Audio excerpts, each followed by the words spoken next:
Okay, so we're going to talk about how to use Nitro-CELL to suppress components within an assembly. So I'm going to bring up this assembly here, and you'll notice that I've got various componentry here, and let's say we want to suppress this backplate.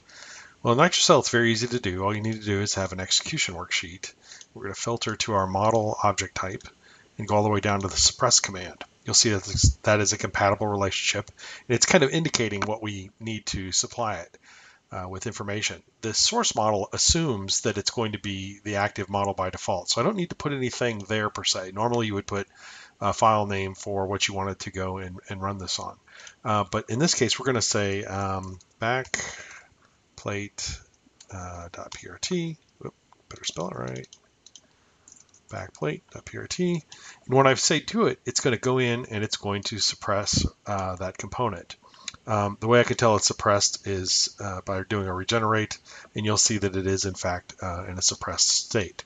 That also works for other things that may be a little bit more complicated. For example, this cone here, if I try to suppress it manually, you'll see there's some dependence there.